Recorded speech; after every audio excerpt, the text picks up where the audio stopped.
Good afternoon, members, and welcome to this program that we've entitled Rediscovering a New UCSD. I need to mention that this was pre-recorded yesterday when it was given as a presentation to the Emeriti Mentor Program. Today we will have presentations by Matthew Smith and Josh Kavanaugh. Matthew Smith serves as the program manager for UCSD's Capital Management. Matthew has been the program manager for the North Torrey Pines Living and Learning neighborhood, where Sixth College and the Dean of Arts and Humanities and Social Sciences are located. That project is the largest single construction project in UCSD history, and like other college neighborhoods, it's designed as a living and learning community. An architect by training, Matthew is interested in the relationship between cognitive science and architecture, that is, between buildings and the human experience within them. We will also be joined by Josh Kavanaugh, the Executive Director for UCSD Transportation Services. Josh is an experienced transportation executive. After receiving an MBA in Business Administration and Management from the University of New Mexico, he went on to serve as the Director of Transportation Services at the University of New Mexico and the University of Washington. We are very happy to have both of them with us today. Welcome, and go ahead, take it away, Matthew. Thank you. Thanks so much for having me. Last we met, I was presenting the North Torrey Pines Living and Learning Neighborhood project, which is the new home for Sixth College. But in this discussion today, I was asked to be a little bit more of a broader resource to talk to everyone about what the campus is going to look like through the summer and into the winter. I'll be the first to speak today.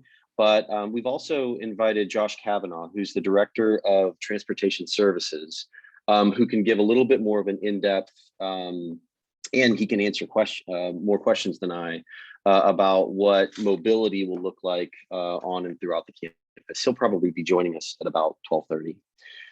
And so the means here, I went to the resources that I have available to me that are also resources available to you. And I was going to use those means to try to present to you what the campus is going to look like. The first is, get to it, it's a campus map.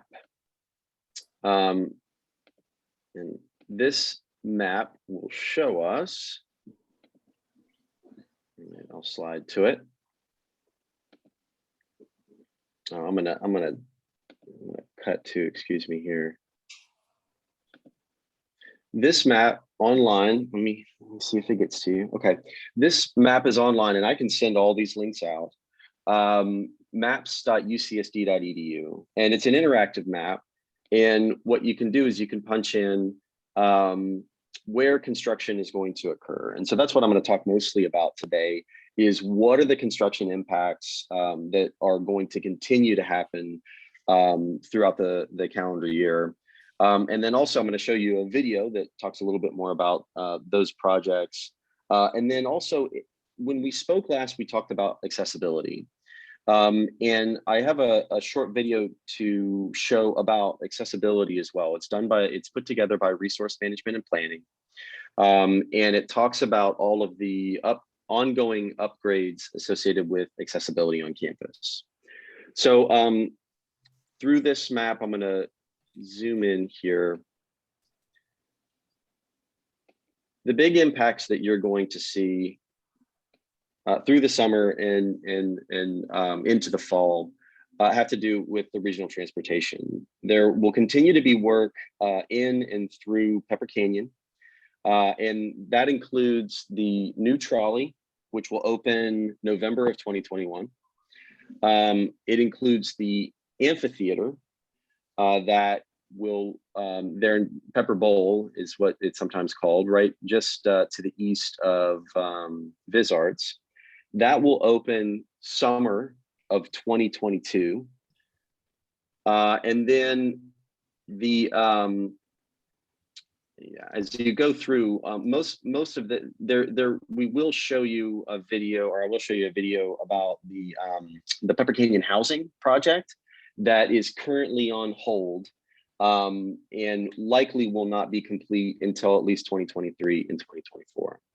So I'm going to pause here and I'm going to switch to the videos that I have available, and because the video can speak way more intelligently than I about the upcoming projects. 1 second.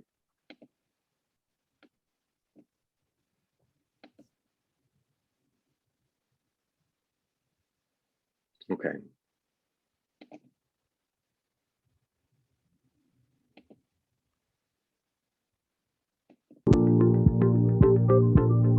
Resource Management and Planning is excited to welcome you to Winter Quarter 2021 at UC San Diego. Now that you're back, we want to share some information to help you navigate our growing campus. The Campus Building Program and transformational projects inspire and deliver UC San Diego's vision for the future. We focus on developing better ways for groups to collaborate and creating healthy, inclusive spaces for living, learning, working, and playing. While financial impacts of the coronavirus pandemic have paused some planned projects, many funded projects are proceeding because they provide essential student housing and academic space or support campus health and safety.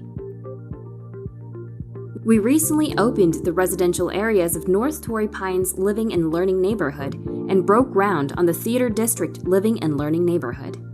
These new spaces will create a vibrant community atmosphere on campus. Continuing projects enhance open areas and provide spaces for gathering, relaxing, and recreation. Create safe connections for pedestrians, bicycles, and micromobility devices. Restore our natural resources and improve water quality. Inspire collaboration and innovation.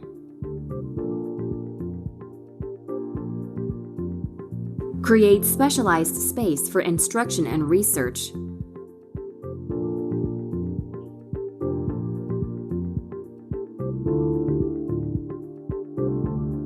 And enhance access and community engagement. These dynamic campus construction projects involve some pathway and roadway disruption, so you may experience delays when traveling to and around campus. We issue timely all-campus email notices with detailed construction maps and detours to help you reach your destination. You can also view large or extended construction impacts at maps.ucsd.edu, our interactive mapping tool that shows campus construction zones and roadway impacts. Being aware of construction traffic on our roadways will help you stay safe. Pay attention to warning signs and construction fencing to avoid active building sites. Community service officers, construction flaggers, lighting, and advanced warning signs help to reduce traffic and people movement impacts. Conditions can change quickly, so be aware of your surroundings. Watch for vehicles and equipment near construction zones and debris and surface changes that could make it harder to control your vehicle. When traveling around campus, use designated sidewalks and crosswalks to remain visible to other travelers.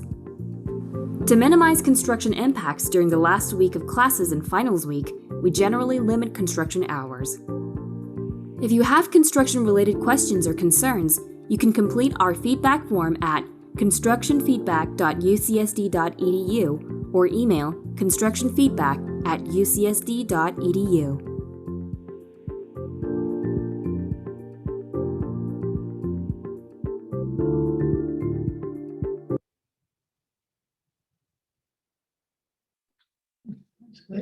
So I'm back. So before I transition over to a discussion about accessibility on campus, I'm going to zoom out and I'm going to point to, on this map, the projects that were referenced there.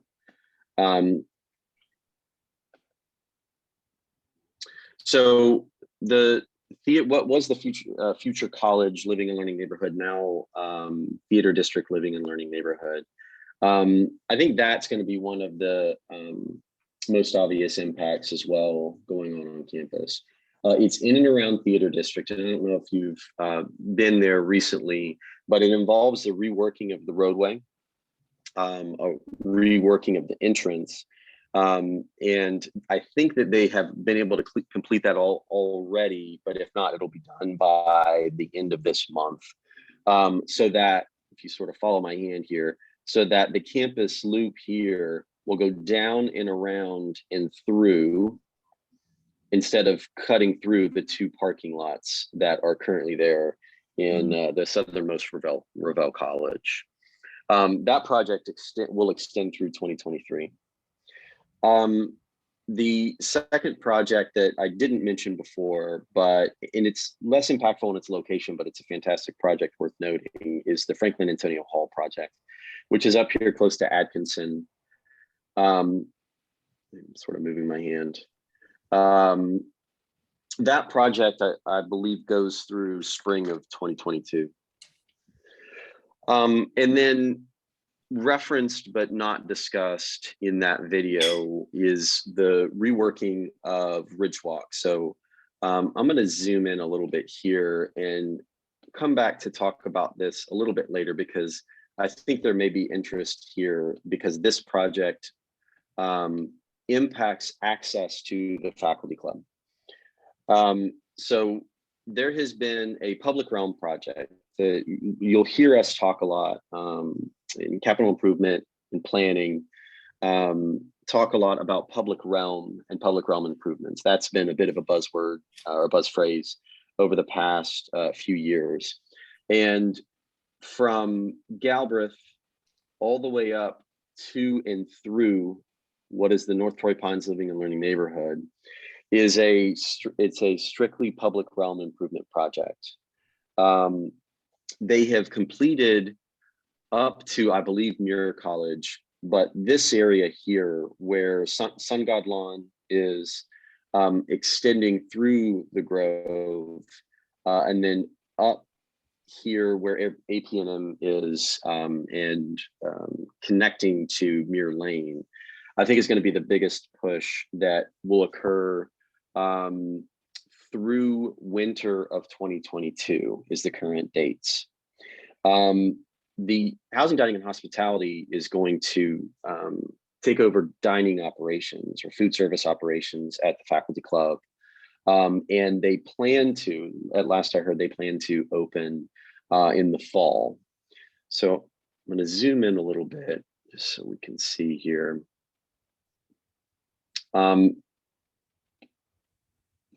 So this area, you'll see under construction through the fall.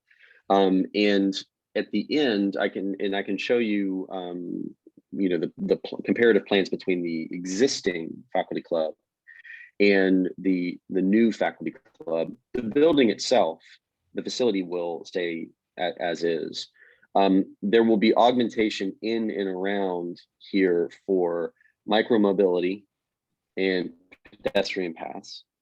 And then the parking area will be reduced.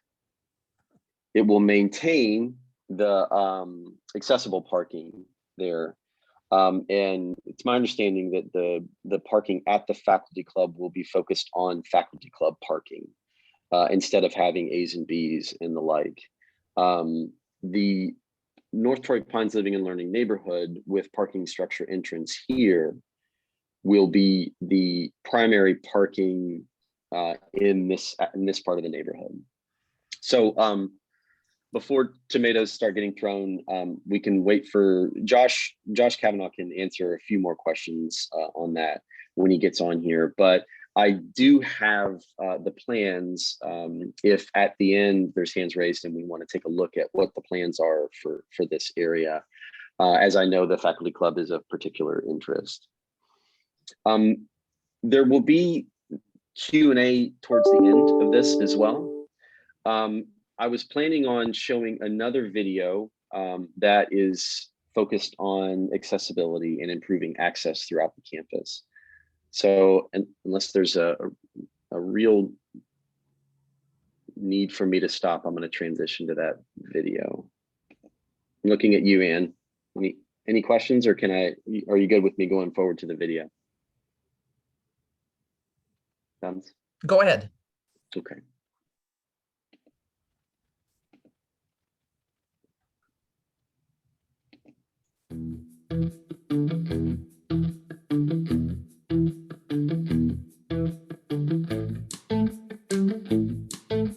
UC San Diego strives to provide inclusive, safe, and seamless access to campus facilities and services for everyone, regardless of age, ability, or proficiency level.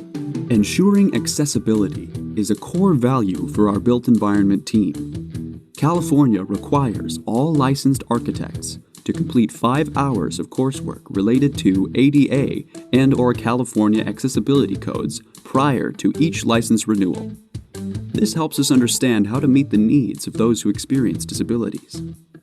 We design and build all of UC San Diego's projects to meet the California Building Code, which incorporates accessible features into our new and existing facilities. The architectural firms that we work with develop plans for design and development services, building advisory committees, and internal campus stakeholders to review. Together, we ensure plans meet all accessibility code and campus requirements. UC San Diego requires all new and renovated capital projects to be ADA compliant. Tata Hall received a 2020 American Society of Landscape Architecture Award for this seamlessly integrated ramp design. Facilities management focuses on accessibility improvements throughout campus, including performing exterior paths of travel and lighting maintenance, refreshing crosswalks, and maintaining building ramps, automatic doors, handrails, and drinking fountains. At University Center 409, facilities management improved the accessible route from the parking area along Lyman Lane to meet the needs of those who experience mobility impairments. The new southbound Via La Jolla Drive bus stop across from the VA hospital has reduced peak travel time by up to 10 minutes for bus routes 30, 41, 150, and 921. Improvements to the northbound stop included a new ADA path to the VA hospital entrance. At Mendel Weiss Theater, facilities management repurposed space in the first-floor shop area to create an accessible break room and a gender-inclusive restroom. With UC San Diego's move to Division I athletics, the Triton Soccer Stadium was modified to improve access for in-person and televised events. New ramps and dedicated seating for patrons who experience mobility impairments were added. The Mesa Housing Pedestrian and Bicycle Bridge connects the east and main campus areas over a natural canyon. This nearly level bridge provides seamless pedestrian and bike travel while blending with the surrounding environment.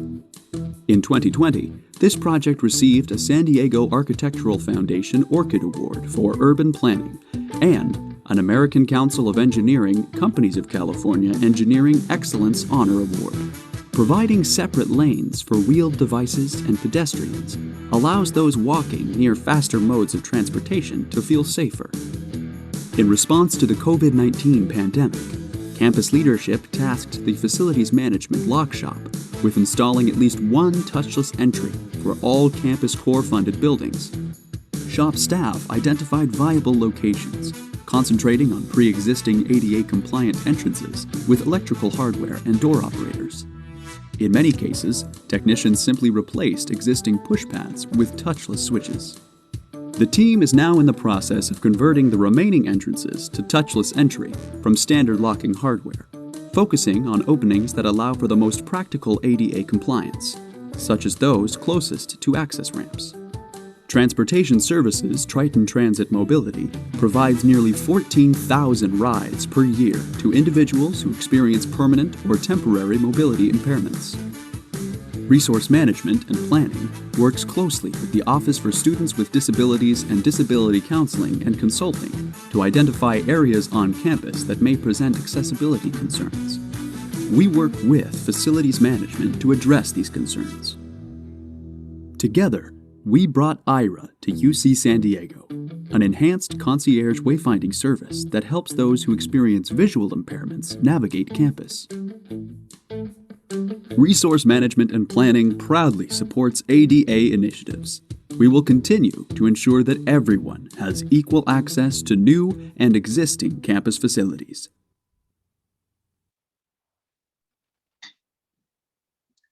So thanks all. And if that video isn't of value to you guys, I apologize. It's just something that through RMP, our leadership has been, we get those questions a lot. Accessibility, but also micromobility. And what are we doing to separate bikes from peds, from motorized vehicles of all sort? And so that's something that any opportunity, I've been told any opportunity I get, it's definitely information that we want to share with the campus community. So before we prepare for and transition in the direction of talking about parking and Josh's arrival, are there any questions, specific questions about projects that are ongoing? Or I'll say now that I'll be making these resources available at the end to Suzanne to be, and Vanya to be distributed. But are there any questions that you have to either what I presented or projects in general, so that I could either answer now or point Josh in the direction when he arrives? And I have arrived. Right on cue. Thank you, Josh.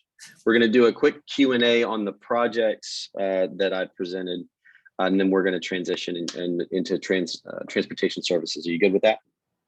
Actually, if you would indulge me, I'd love to do the transportation part. I have a conflict kicking in at 1 o'clock. Understood. Okay. And are you good with that? I can. Sure. Or Can we just ask, could we just, Ron Kepnell had a question. Can we just take Ron's question and then move to Josh? Of course. And maybe Josh can also talk about this.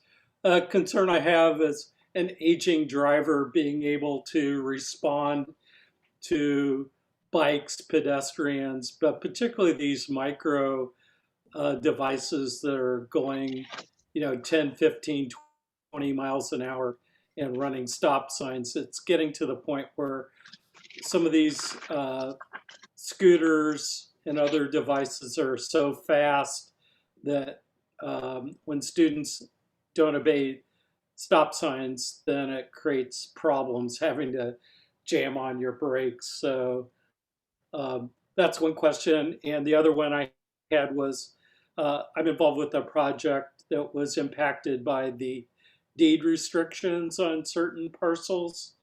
I'm working on a project with chaired by Cecil Lytle that it's a senior retirement community, and that was on parcels that had deed restrictions. Have those been totally resolved with the city and the Navy? So those are my two questions. Thank you. How about if we deal with the parking and transportation and aging drivers part, and we let Matt deal later with the deed restrictions issue? That's fine. Whatever you want to handle it. That's good. I appreciate that. And if you'll indulge me, Ron, I've got good answers. I cannot promise you that I can control students stopping at stop signs, but we do have some improvements that I think are going to start to address some of what you've been talking about.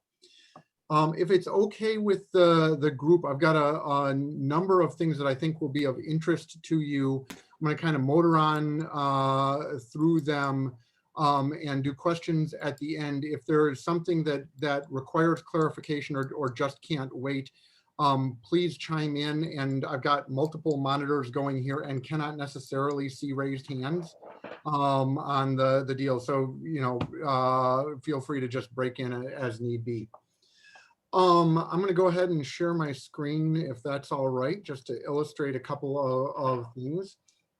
And so the first thing I wanted to talk about, I know there's everybody's circumstance on the call varies a little bit in terms of how recently you've been to campus or not been to campus. For some of you, it was last week. For some of you, it was pre-pandemic. For some of you, it may have even been 6 months before pandemic. And so just wanted to highlight a few developments on the roads and bridges front for starters. And so I suspect you're all aware of the opening of the Gilman Bridge here. This has been transformational in terms of connections between the East and Central campus.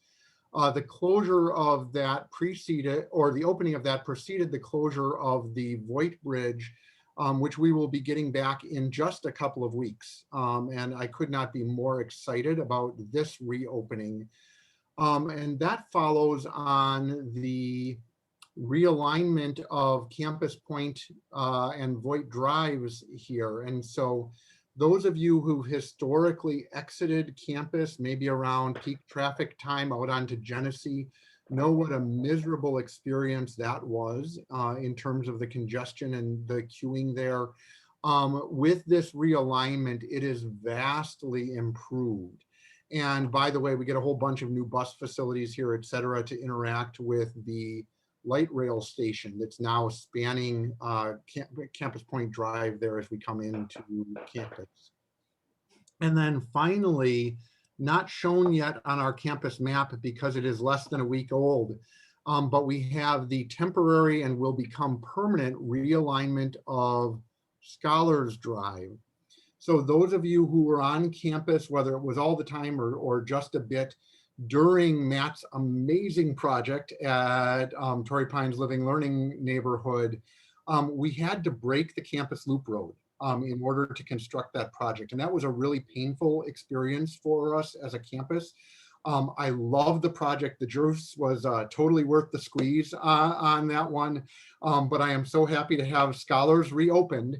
And we put that challenge in front of the design team for Theater District here, and they found a way to keep the campus loop road open. So they have rerouted the campus loop road around their site permanently. And this is now all one big development parcel in here. And if you haven't had a chance to drive through after commencement, after the US Open, come drive through because it is a sight to behold. And it is, the design team got a standing ovation when they figured out how to keep the loop road intact through the course of the construction project. So while we're talking about roads, for those of you that geek out on transportation issues, and I've got to believe in a group this large, there's somebody that shares my penchant for that.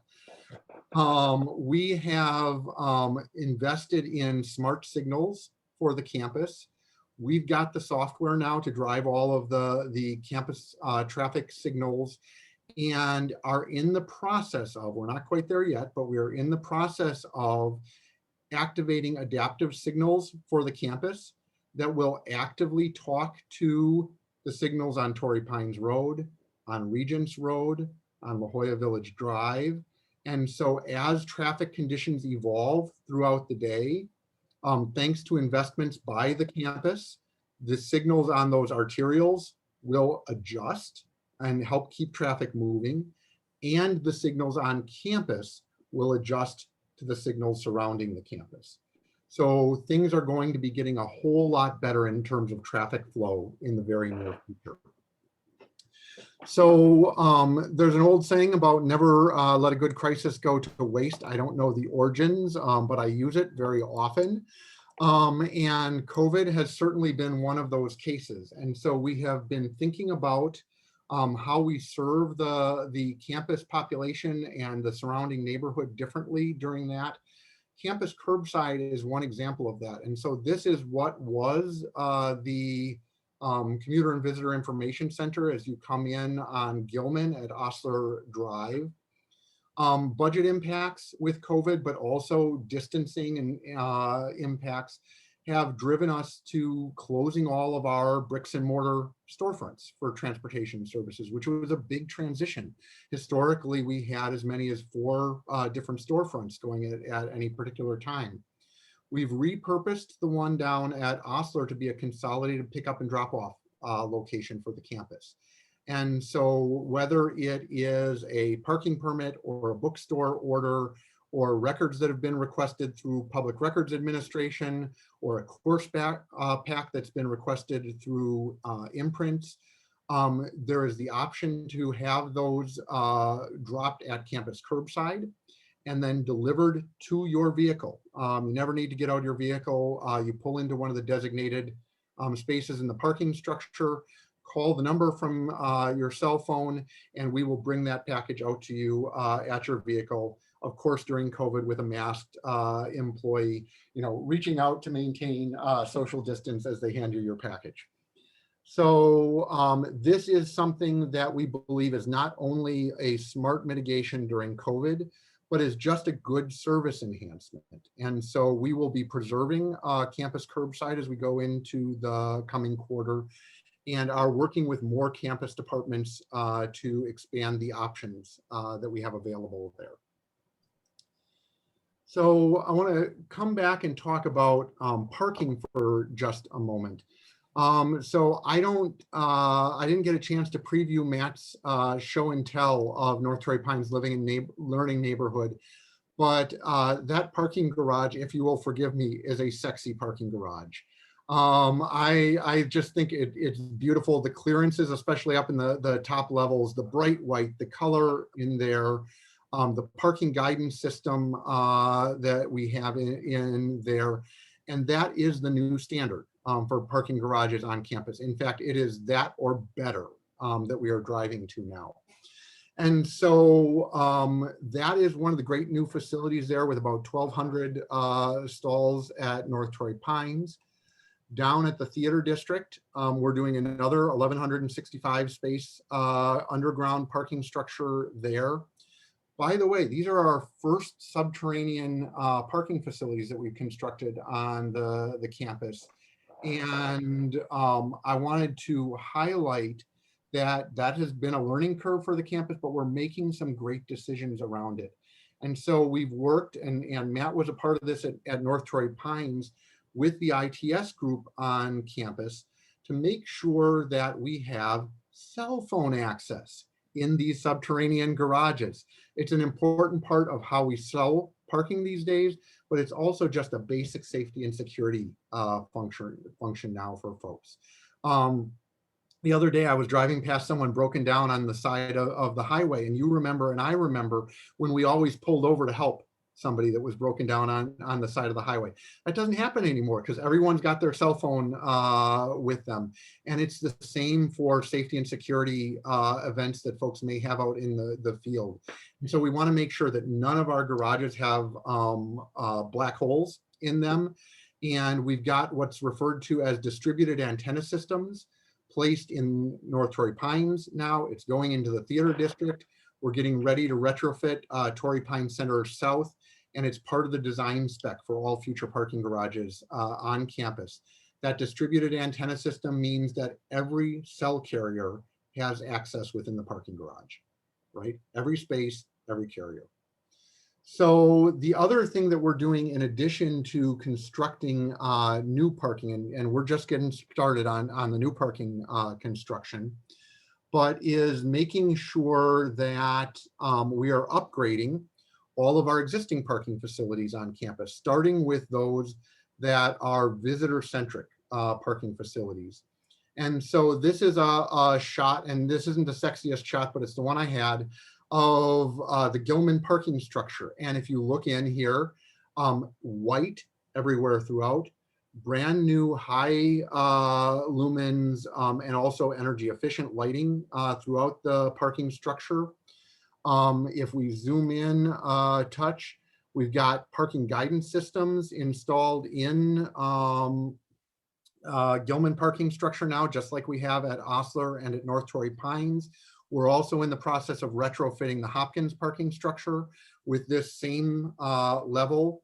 You can start to see in here that we've been bringing in the university brand as part of the in-garage wayfinding system. And oh my God, if you come back for a basketball game this winter, you are going to love the Hopkins parking structure. We're doing some really fun things in there with photos of our student athletes in the signage for the parking garages. We've got super graphics that are going up on the walls in there, and really going not just brand forward, but celebrating our students, celebrating the D1 transition for athletics, and down on the ground floor level of Hopkins, where folks park if they're headed out to Geisel, celebrating the academy and the libraries as well. So parking on the campus is increasingly moving to pay by app, and also with wayfinding now, parking guidance systems in the garages. We're also putting real-time parking availability information in the campus app. So I encourage you, if you're a smartphone user, download the campus app, and you will find in there real-time parking information for, at this point, it's, I believe, about 30 to 40% of parking stalls on the campus. But we also have modeled parking availability for every commuter parking stall on the campus, every commuter and visitor parking stall on the campus. So what we do, and we started this about 2 years ago, we go out at the beginning of every quarter. We do 4 times a day parking counts for the first 2 weeks of every quarter. And we use that to build an occupancy model for that quarter and the specific, life cycle and rhythm of the campus during that academic quarter. And that algorithm drives modeled availability in the app for every facility where we don't have real-time availability. In the meantime, though, we're trying to get real-time availability for every commuter stall on the campus, and I'm not going to rest until that's complete. So in addition to that being in the campus app, we've moved towards pay by app for most paid parking transactions on campus. And so all of our student parking come fall quarter will be pay by the day in the app, with the exception of our student residents, I should qualify.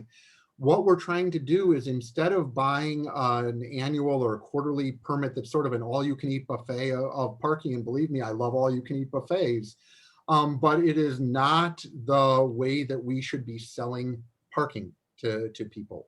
One, it induces demand. We use more parking because we have it there, just like I go get an extra plate at the buffet because I've already paid. But also, not everyone's on campus every day. And frankly, I think it's a thumb in the eye to be paying for something that you're not using. And so with pay by day, folks don't have to pay for days that they're not teaching a class or they're not scheduled to work if they're on an alternative work schedule as a staff member. Folks don't have to pay for days that they're on leave. Another interesting thing that you will find if you decide that, hey, this pay by day thing isn't for me, I want to do an annual permit, or you're eligible for the free emeritus and retiree permit, you've hit the service thresholds, et cetera, for that, you will find on our website what's referred to as a continuous days permit. This is a build your own permit. And for those who are continuing to teach on the campus, we think it's something that delivers a lot of value, because if you have a 9-month class, you can buy a permit that's for just 9 months. If you are teaching summer session 1 only, you can buy a permit that's for summer session 1 only.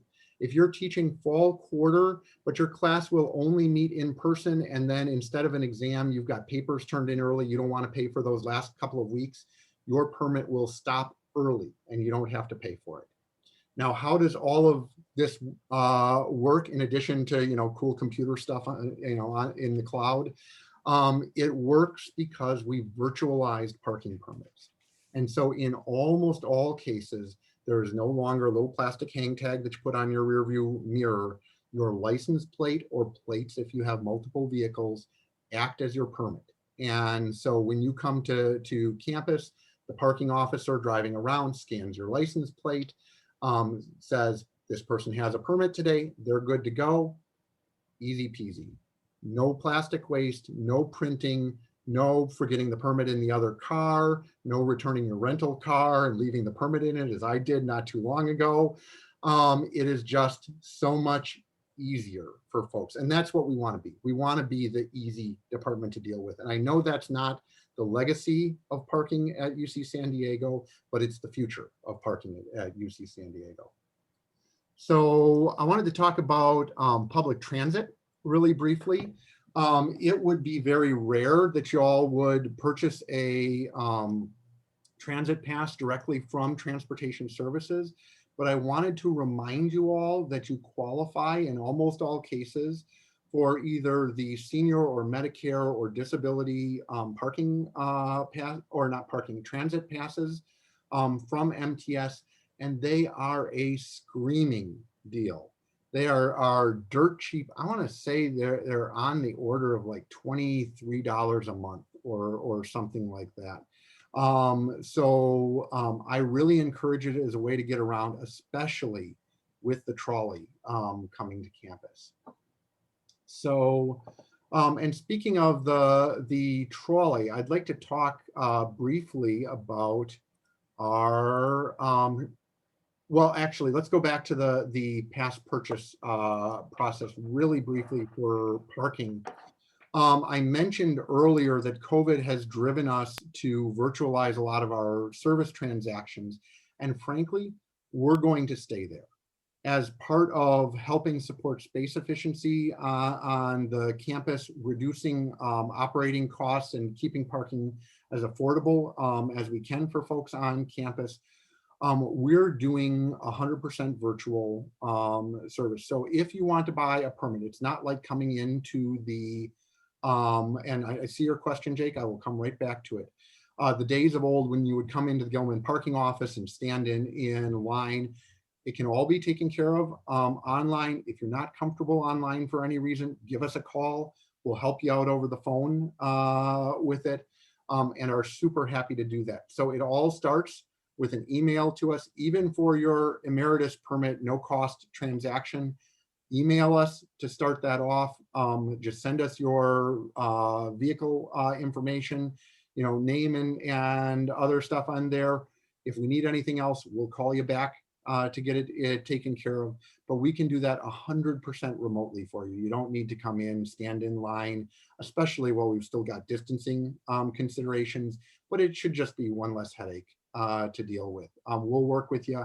And that service is available 6:30 a.m. to 6:30 p.m. Monday through Friday. Okay. So coming back to the question on where the trolley is going to service. So we have at Pepper Canyon right here, or the Central Campus Station, as it's being referred to, the blue box. So right next to University Center, kitty corner from School of Medicine, Health Sciences West neighborhood. And then over at the Voight Station, which is at the new Campus Point and Voight intersection directly across from the Preuss School, which, how cool is it that we're gonna have a middle school and high school on campus with its own light rail station? This is the stuff of dreams for a guy in my business. So some good news on the shuttles front. This turnaround right beneath the guideway and next to the station for Central Campus Station, we will have every 15 minutes. I'm working on trying to get enough buses and drivers to get it to every 10 minutes. The campus loop shuttle in both directions servicing that stop. And so you will be able to get off the light rail there and get to any destination on the central campus with an easy transfer. So if you are going to the health system over here, you will be able to get off at the Voight station, jump on one of our shuttles right next to it, and you're going to get dropped off at Health Sciences Walk. So you've got access to Jacobs Thornton, Komen, Moore's Cancer Center, God forbid, Shiley Eye Center.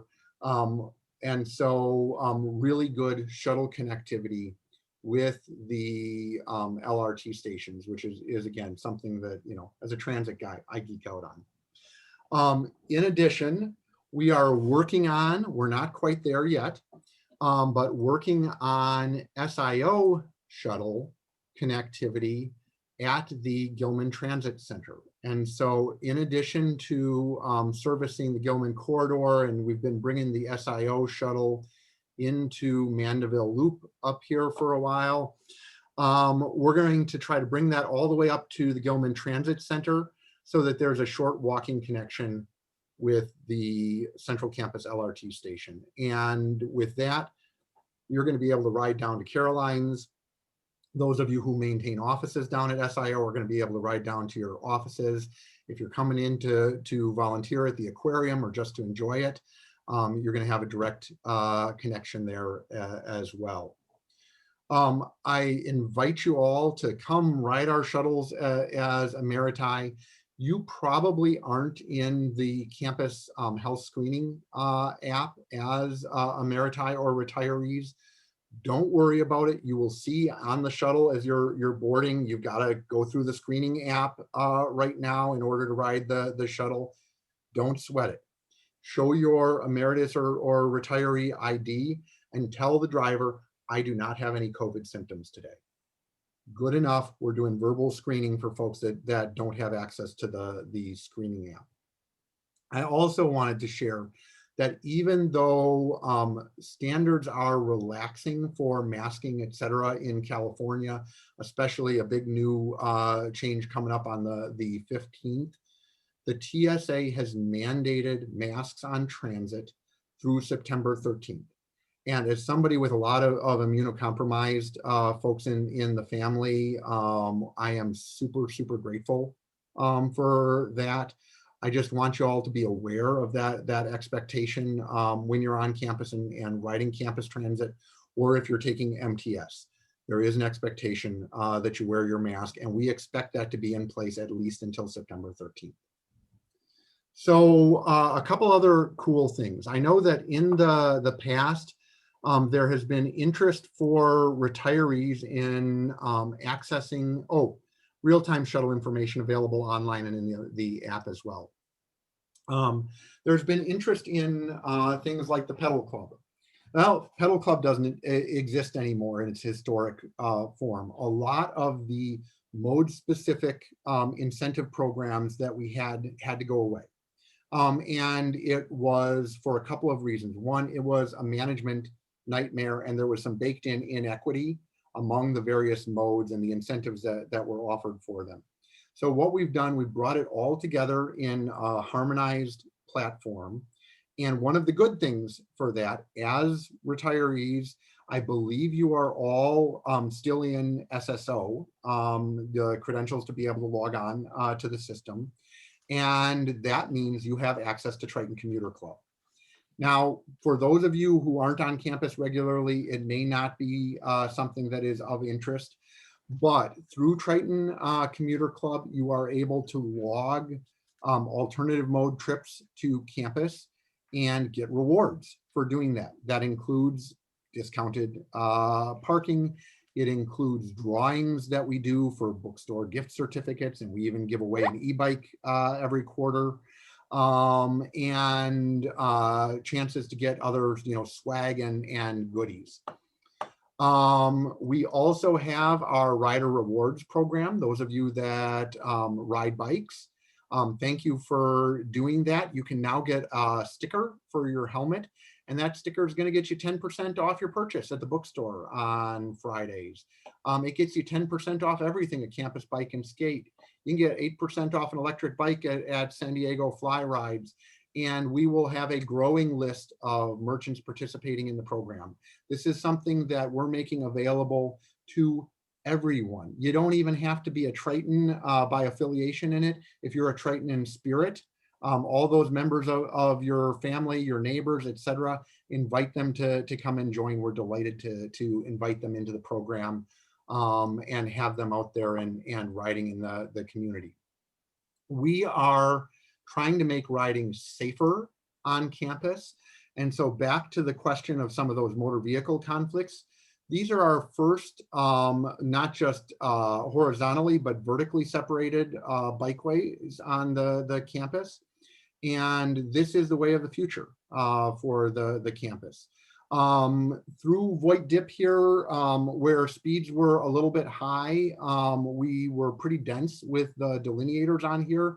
They may be a little less densely spaced at other locations on campus, but cycle tracks like this, sorry for the term of art, are a big part of our future for cycling on the campus, and it reduces conflict between bikes and those other micromobility modes and motor vehicles. I can't promise, back to the earlier point, that it's going to make them all stop at stop signs, but we are trying to at least induce them to move into the spaces that have been set aside for that, by one, setting aside the space in the first place, and also making it a low stress place to ride so that it's more attractive than actually riding in the mixed traffic with motor vehicles. So we have 3 miles of new protected bike lanes like this that will be installed net above and beyond what you see here by fall quarter minimum. I've got another couple of miles that I'm working on that I don't know if we're going to get them delivered, but I know that I've got 3 miles that are going to be delivered prior to the beginning of fall quarter. So the last things I wanted to share is that we're making a big effort towards pedestrianizing the campus, making it safer for folks who are not comfortable driving as fast, but also for folks that are walking, are biking, etc. And so part of that has to do with speed management. The Voigt Dip here, the speed limit until, gosh, I think it was about 8 months ago, was 35 miles an hour. That is just a terrifying speed on a university campus. It's 20 miles an hour now. And we have re-engineered the roadway to make that 20-mile-an-hour speed limit credible.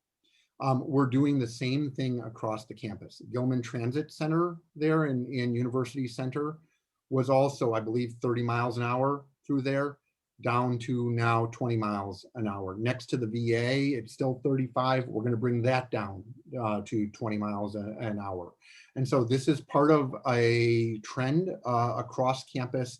And I look forward to a day when we have slowed speeds across the entire campus and made it a really safe, comfortable place for all ages and abilities, for all modes, and especially the active modes of walking and biking. So also, as a part of making walking the most attractive option on campus, we are improving wayfinding campus-wide. These are interactive digital kiosks that you will see starting to crop up on campus. We have about a dozen of them that will be going live between now and first rider for light rail on the campus. They will include an interactive campus map, basic wayfinding to key destinations on campus, highlights of campus events that are localized to the location of that particular kiosk. So real-time transit arrival information. So information about and advertising for campus programs and spaces. And then points of interest on the campus that are, again, localized to the specific kiosk. So if you're walking across campus, you encounter one of these, it will tell you about where the Stewart collection piece is nearby. And you can tap on the screen on that little pinpoint icon there, and it will open up the campus map centered on that point of interest and giving you information about it and how to get there. So in addition to the interactive wayfinding, we've got a new project that I'm super excited about called Waypoints that is going to fill in all the spaces in between, you know, places where we can't invest $50,000 to $100,000 in a digital kiosk and the infrastructure required to support that. And so the waypoints and the art will look a little bit different than this, but it's basically an icon similar to this. They get affixed to light poles on the campus. If you hold your smartphone up to one with the camera app open, it will automatically open the campus website, center the campus map to the location where you're standing on the campus so that you can get context, and it will pop open a little dialogue here that tells you what's going on around you. And I don't expect you to be able to read the text on there, and it's really just illustrative. We're working on what the priority things are to put on there. But in my little example, I've got food, services, buildings, or key offices that are around you. Because, you know, I was standing in the middle of a little plaza over in health sciences the other day, and I could only read the names of 2 of the 5 buildings from where I was standing. And I didn't know what offices were inside which of those buildings.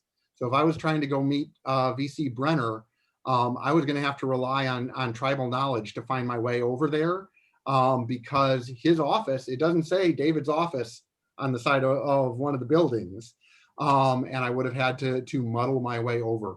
With waypoints, I'm going to be able to get myself quickly oriented to where I am on the campus. So with that, I'm going to release the screen and take any questions you might have before I have to fly off to a meeting with my Vice Chancellor. Is there still a plan to build and house a fire station on campus? Yes, absolutely. We love our partners at the city, but the process has been very, very frustratingly slow. But the space is dedicated. They've cashed the check, as far as I understand, for the $20 million we co-funded for the station. So we'll be holding them to that commitment. Any other questions?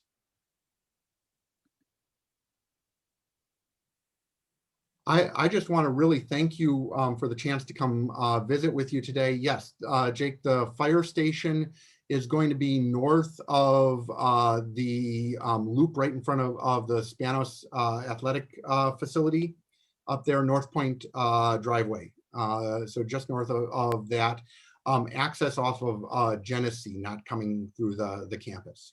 So And thank you very question much. from Paul Schilling. Oh, hi, thank you for that talk. That was really informative. Good to see these cool things you're setting up on the campus that are coming up. I have a question about parking. Yeah. You had said you're changing the payment, the way you pay.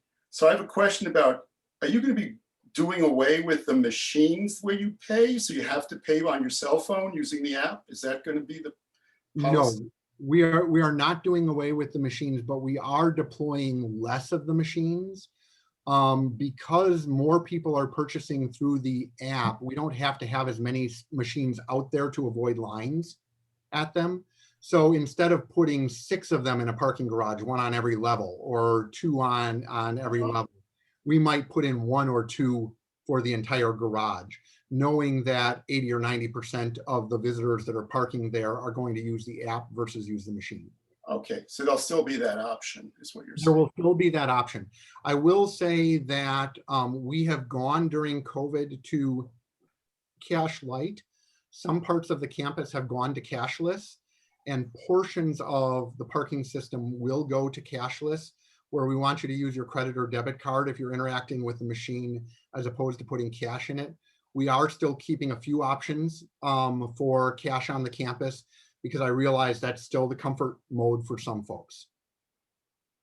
Okay, I have one more question. Please. It has to do with parking. As you know, parking can be a nightmare, and coming to use the campus in the middle of the day. And you've mentioned building 2 new large parking structures. I think one at Torrey Pine, what was it? One was at North Torrey Pines, and another one is in the theater district. Yep. Do you anticipate that that will alleviate? I assume you assume that's going to alleviate the problem substantially. It is going to be a huge amount of relief, but there are a couple of other garages that are in the concept or planning stages right now. And then in the sort of development roadmap for the campus, where we look, you know, sort of precinct by precinct or district by district at the build out capacity for that site, we're programming some smaller parking facilities in that are integrated into those buildings. It's a very expensive way to develop parking, so we're doing large sort of anchor facilities wherever we can. Okay, that's good to know, because as you know, it is a serious problem. Indeed. And Craig, go ahead. So did I understand you correctly to say that there will no longer be a human staffed information center as visitors enter the campus? Correct. So those were primarily serving the purpose of wayfinding. Back when we had to hand out paper maps, nobody seems to use those anymore. And selling parking, which is no longer needs to be an in-person transaction. There is intention for a new welcome center, if you will, for the campus.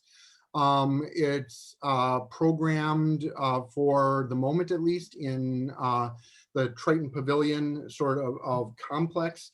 The shape of that project and also the financial feasibility of it in our post-COVID world continues to be a little amorphous. So I'm not putting all my eggs in that basket, but there is institutional intention toward there being a centrally located welcome center on the campus. Thank you. You bet. Josh, I'd like to share with you that our retirees have overwhelmingly loved your new renewal process. It's really been a hit. I mean, I've received dozens and dozens of thank yous for that I wanted to relate to you, that everybody's really impressed with that. Could you please quickly address what is parking going to look like for the opening of the theater district? Yes. While there's that construction there. Yes. So folks that are coming to the Playhouse, you will have shuttle service up from the Osler parking structure. We are limiting entry to the Osler parking structure in the afternoon, which will allow plenty of space to be vacated to accommodate theater goers in the evening. And so we are guaranteeing, if you're coming to the Playhouse for a performance, we will have a space for you in Osler and a shuttle ride right up to the front door of the theaters. And will there still be valet parking? There will be very limited valet up there because of the sort of construction impacts and the inability to overflow much to adjacent lots. So the shuttles are going to be a very important part of that. But particularly for smaller performances, and then those of you who have been serving on the board, thank you for your service, or philanthropic gifts to the Playhouse. We're putting in an extra measure to make sure that we accommodate as many of those folks as we can in the valet right on site. And then we'll be taking care of everyone else on site to the best of our ability. Taking care of those folks that are giving of their time, and those folks with physical limitations are our top priorities for adjacency there. And Wayne, I see your hand. How can I help? I was wondering what security measures will be in place at the trolley stops on campus? Yeah, that's a great question. And I don't want to get too far out over my skis and speak for campus police department. But there will be cameras. There will be patrols. The stations do lock down overnight. We've got two of the only trolley stations that actually lock down in the overnight hours to keep people from getting up on the guideway. And so I can tell you it's going to be robust. There are blue phones in there. And actually the next meeting that I got to get to with my vice chancellor is talking about some of the ways in which we will be modifying security operations associated with LRT. Thank you, Josh. We appreciate your time, and apologies to your vice chancellor. I will share that. But he'll be one of the retirees before too terribly long, although I hope we can keep him around a bunch longer because he's been great to work with.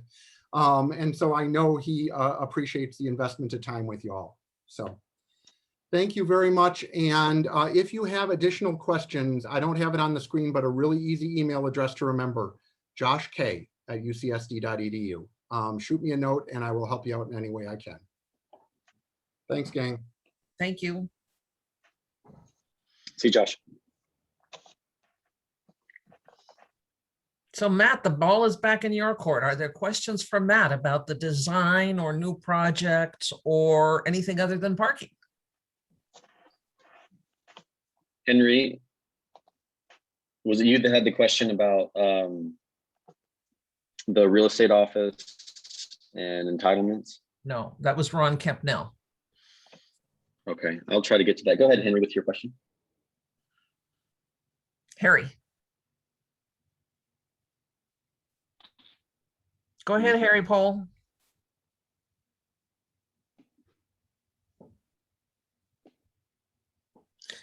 Why don't you answer Ron's question? Maybe Harry will come back.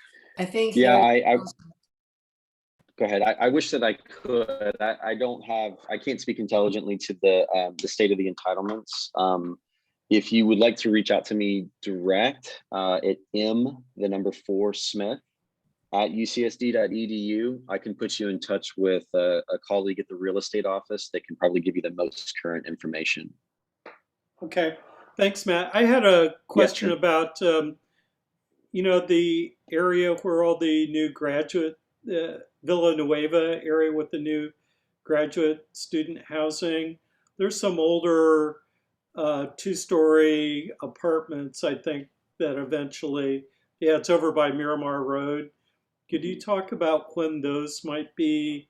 I think ultimately those might be removed. That's one of the locations that the planners identified for the senior retirement community. The other one was where the conference and hotel were going in. So maybe you could talk about what's going to happen eventually with all the older apartments along Miramar. Sure. Or do we know yet? Well, seeing that I'm being recorded, I'm going to protect myself a little bit from speaking out of turn. But I will say that in this past quarter, what we've seen is a renewed commitment to the campus transformation. And a big part of that is the housing. But I would say that after Theater District, the two housing projects that would probably be prioritized would be the Pepper Canyon housing and the reimagining of that project, which will be right by the trolley. And then also the campus extension site, which is, hold on one second. Those would be the next housing projects, I think, to come to pass, which would be in the next probably 3 to 5 years. And the hotel and the domino that would fall with the work of that hotel center up on, and I'll run my hand along the map where I think it's going to happen here, is a P3 project. So public-private partnership. Right. And driven more by our real estate office than by capital program management. And what I've heard is they are already into the pre-qualification process for that. And I think that is a domino that would need to fall prior to the development of the housing that's much further south. But that's where I'm gonna pause myself so that I don't speak out of turn. I would have to look at the 10-year plan to see where that existing housing, when and if that is going to be redone. But I know that it's not in the next 5 years as far as priorities. I have one other quick question. Could you talk about, I'm a big fan of these on the newer structures that we're putting rooftop patio decks on top of the structures. Could you talk about the pros and cons? I think that adds to LEED certification, but it seems like a really good use of otherwise unusable space that could be beneficial in a lot of different ways. And how do you integrate solar panels to these rooftop patios? Of course. Well, for the most part, what we find, in our buildings is when we get to the tippy top, that's where our mechanical yards are, and that's where our solar panels end up being. And as a result, there's not enough sort of usable surface area to make a a worthwhile patio or terrace. So you'll find, I'm looking at North Torrey Pines Living and Learning Neighborhood. There's a terrace here that is the Dean's Terrace, and then above that, at this level is where the mechanical yard and the antenna and the photovoltaic panels are located. And that's typical of housing in the new academic buildings, with all of the leadership in energy and environmental design, USGBC requirements that are both mandated to us by the Office of the President, but also are the commitment of the university to the university community.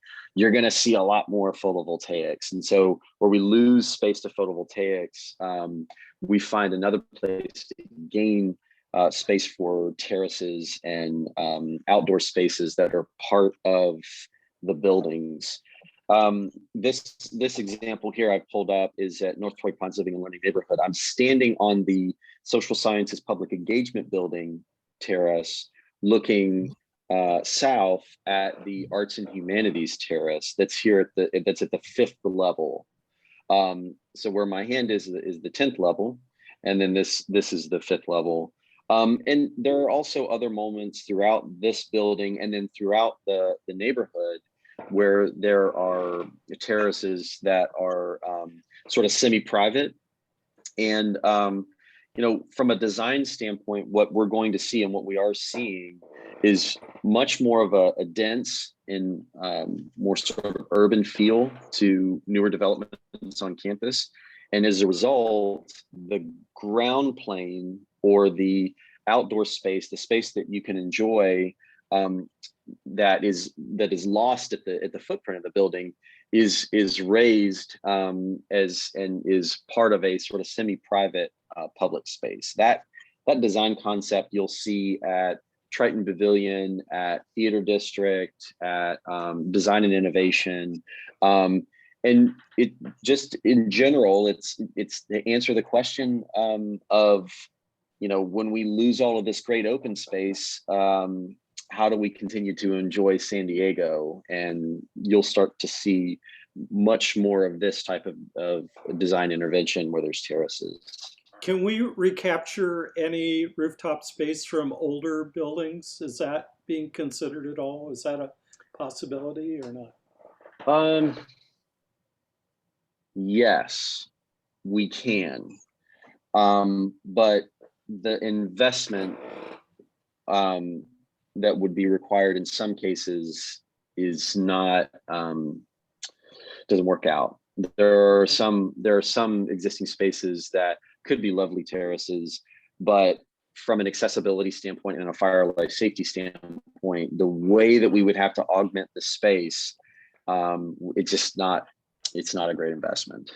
But as a part of a lot of our growth that was happening pre-COVID was more about capital improvement that was new. And I think that we are going to see in these next years also renewed investment on buildings like HSS, where in the lit building, where individuals that were in those spaces are being distilled into or relocated into these new spaces at North Torrey Pines. And so how do we augment the existing buildings? And hopefully there's a commitment to, you hear us talk about public realm. Terrace spaces are public realm, and places for serendipitous interaction and the like. That is a big focus in capital program management right now. Okay, thank you.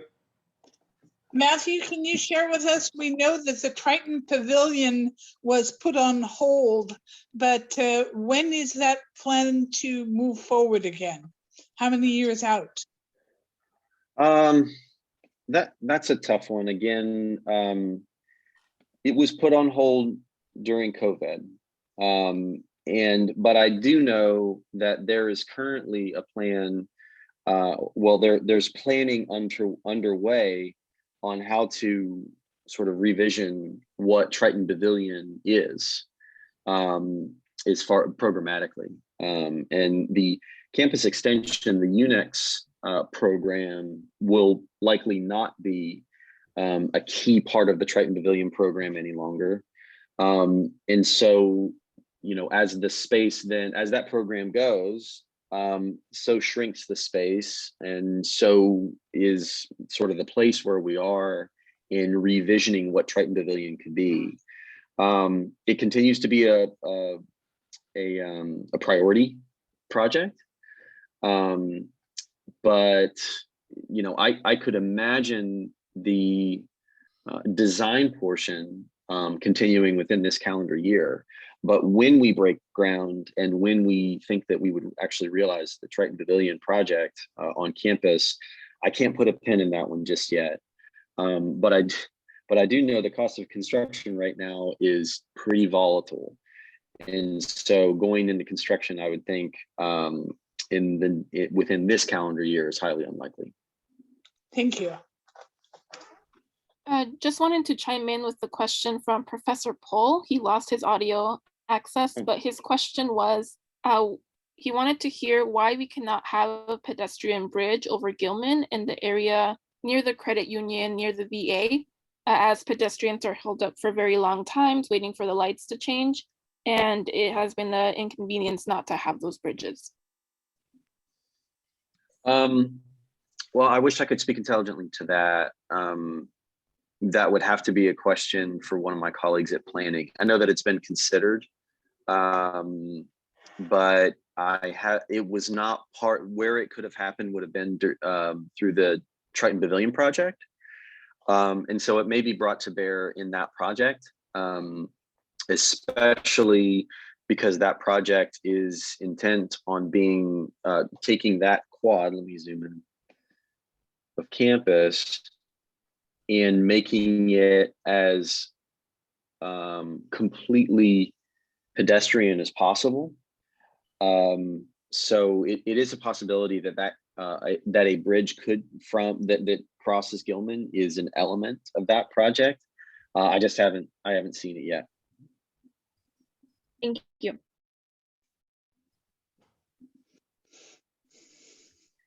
Any other questions for Matt as we try to close out our year and he goes back to his hammer and design board?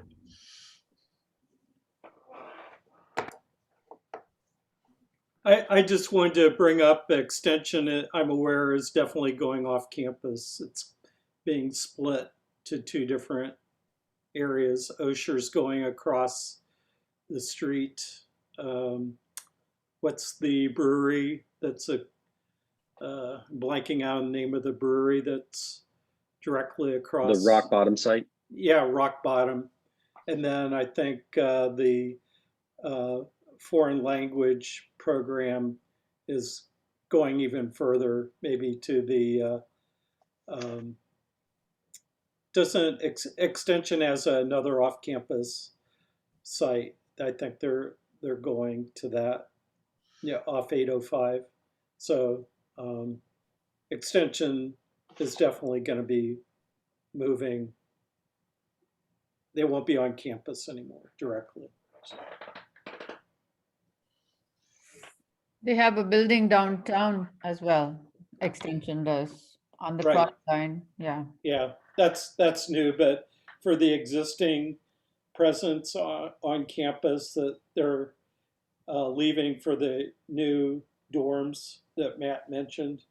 So there's offsite locations that have been identified to take on those programs. So, Matthew, do you know of any interest or consideration of growing the faculty club to be larger than it is? We have come up on a number of occasions with constraints of events we wanted to plan there, which were just bigger than accommodated. I don't, and no, I don't think so. They are doing some renovation, and they have in the past year, but that renovation was limited to interiors, lighting, and the kitchen. So there is not currently a plan to grow the faculty club in size. Okay. So we'll have to wait for that new hotel and conference space to come in then. Theater district may have a space, or living learning neighborhood may have some space, but I think it may be under housing, dining, hospitality. Matt, is there anything new happening at SIO? I saw one structure I've been watching that was kind of cannibalized, where maybe it was asbestos that they, on the very north tip. I don't know what that building is. I think a federal agency might have been there, but they completely gutted the building. They kept the frame, but I suspect maybe it was asbestos or something. But do you have any word on new projects at SIO? Yeah, the MCTF renovation is under construction right now. And what you probably are seeing, the remediation that you're probably seeing, is a result of, they identified some existing conditions that it was more seismic than it was about remediation. They identified that there was a need for some seismic retrofit. And then the SOARS project is going on. Let me flip here on my map, which is, it's a research facility. What about, it's a research module within an existing facility. Isn't there an expansion of Birch Aquarium? That's on the 10-year plan. Okay. That's on the 10-year plan. And you know, Ron, if you are willing to give, I'm sure that the institution would love to. Yeah, no, I think that would be. I don't think that the funds have been identified yet, and so it would be a donor funded expansion. Well, I'm a member. I've done my part, so I've been a long time. Yeah, member, I was going to say you've paid your dues and then some. I remember there was a project they were talking about expansion, but with the pandemic, didn't remember where it was at. So, okay, thank you. Thanks so. Well, I think if there aren't any other questions, there was a, yes. Thank you very much for your time, Matt and Josh in absentia. We thank him as well. Thank you for sending us off on a high note as we end the year. And you all know where to reach Suzanne and Vanya. And if you need to reach me, I'm just Craig at UCSD. So we'd love to hear from you, and we look forward to seeing you back again, apparently on Zoom in September or October. Thanks so much. Thanks all. Bye. Bye.